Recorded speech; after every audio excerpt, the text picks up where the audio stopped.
11월 21일 금요일 생명의 삶 묵상.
아멘.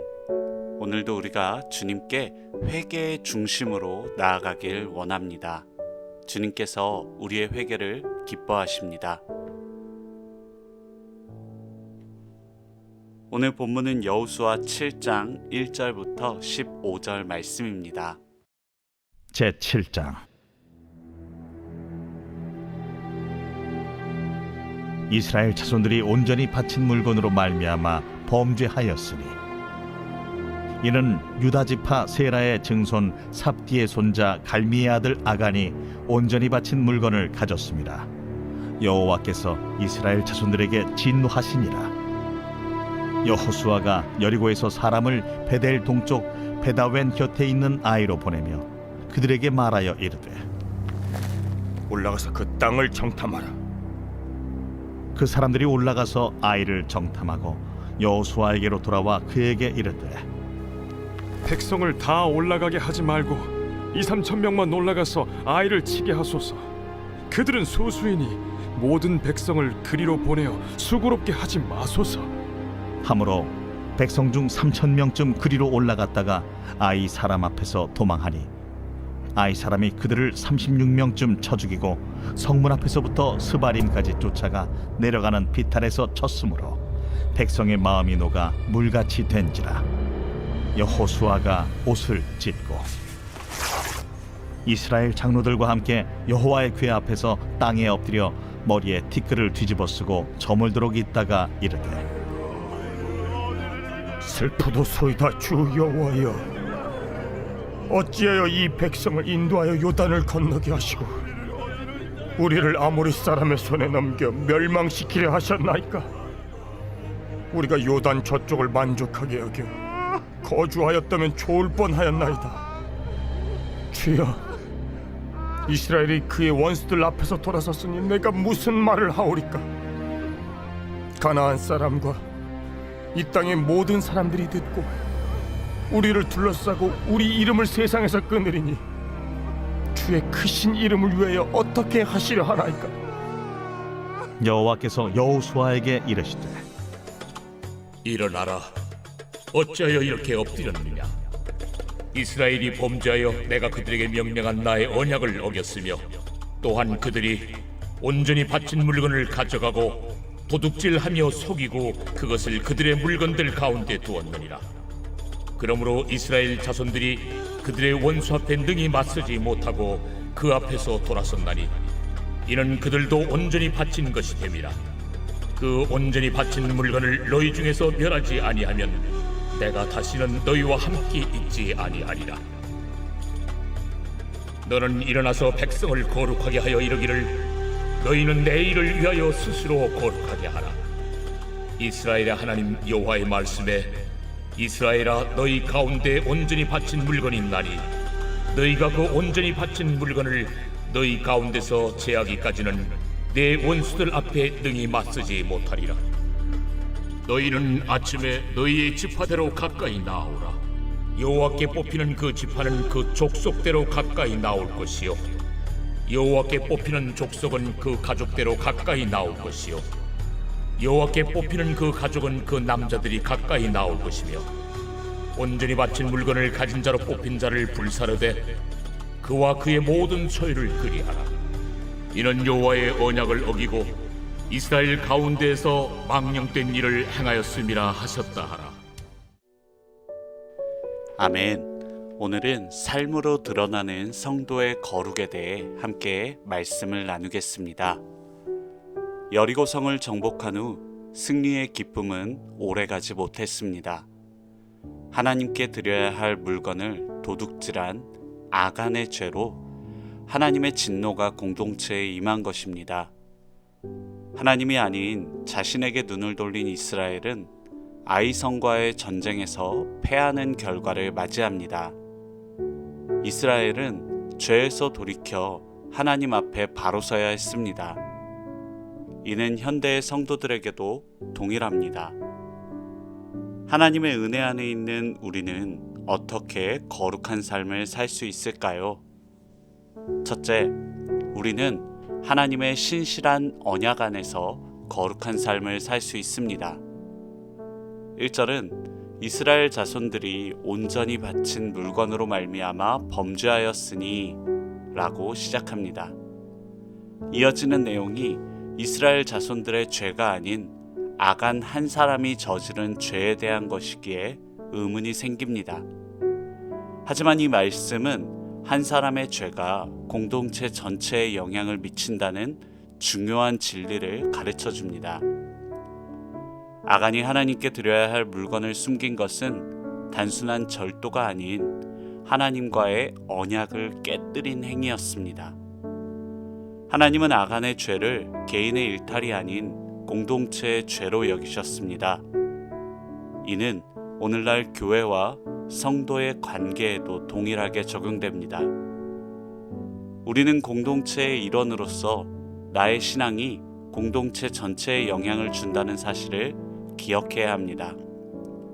사랑하는 여러분, 날마다 자신의 삶을 돌아보아 신실하신 하나님의 언약 안에 서는 성도가 되기를 소망합니다.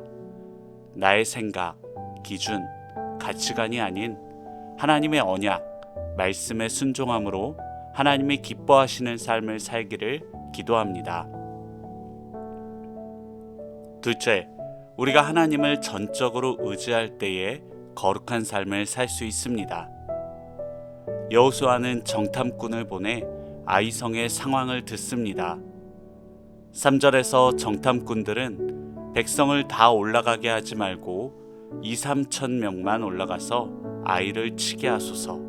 그들은 소수이니 모든 백성을 그리로 보내어 수고롭게 하지 마소서 라고 보고합니다. 아이성 전쟁을 준비하는 과정 어디에도 하나님께 묻거나 기도하는 장면은 나오지 않습니다. 이러한 모습은 영적 자만과 무감각의 결과입니다. 결국 이스라엘 군사 중 36명이 죽었고 백성의 마음은 물같이 녹았습니다. 하나님의 임재가 없는 승리는 불가능하며 아무리 전략이 좋아 보여도 하나님의 뜻이 없다면 무너질 수밖에 없습니다. 사랑하는 여러분, 내 생각과 경험, 주변의 조언만으로 결정하고 움직일 때 우리는 실패를 경험할 수밖에 없습니다. 하나님의 인도하심으로만 참된 승리를 경험할 수 있습니다.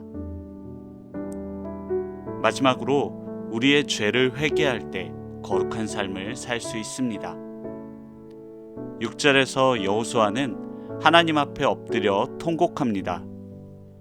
왜 이스라엘이 아이성 전투에서 패했는지, 승리하지 못할 것이라면 왜 가나안 땅으로 인도하셨는지 탄식하는 여호수아에게 하나님은 일어나라고 말씀하십니다. 그리고 하나님과의 언약을 가볍게 여긴 죄로 이스라엘은 전쟁에서 패할 수밖에 없었음을 알려주십니다. 죄에서 돌이켜야만 하나님이 승리를 주십니다. 언약의 회복을 위해서는 철저한 회개가 전제되어야 합니다. 사랑하는 여러분, 거룩함은 선택이 아니라 필수입니다. 하나님은 거룩한 분이기에 우리가 그분의 백성이라면 마땅히 거룩하게 살아야 합니다. 죄를 가볍게 여기지 말고 날마다 자신을 살피며 회개함으로 거룩한 삶을 사는 저와 여러분이 되기를 소망합니다. 사랑하는 여러분, 오늘 본문은 한 사람의 죄가 공동체 전체에 미친 결과를 보여주며 거룩함의 회복 없이는 하나님의 동행도 승리도 없다는 진리를 선포합니다. 성도 개인의 삶이 곧 교회의 거룩함에 영향을 미친다는 사실을 기억합시다. 또 하나님 없는 열심과 전략은 실패를 가져온다는 교훈을 마음에 새기며 모든 일에 먼저 하나님의 뜻을 구하고 순종하길 원합니다. 마지막으로 회복은 죄를 직면하고 철저히 제거하는 데서 시작됨을 기억합시다. 우리 모두가 날마다 자신을 점검하고 거룩함을 회복하여서 하나님의 임재 가운데 살아가기를 간절히 소망합니다. 아멘. 함께 적용을 위한 질문을 해보길 원합니다. 첫 번째 질문입니다. 나의 은밀한 죄가 공동체에 어떤 영향을 미치고 있습니까?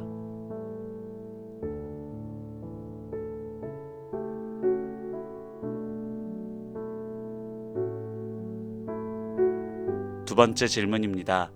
나는 하나님의 뜻을 먼저 구하며 살아가고 있습니까?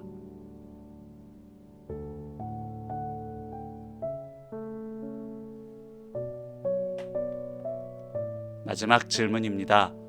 죄를 직면하고 철저히 회개하는 삶을 살고 있습니까?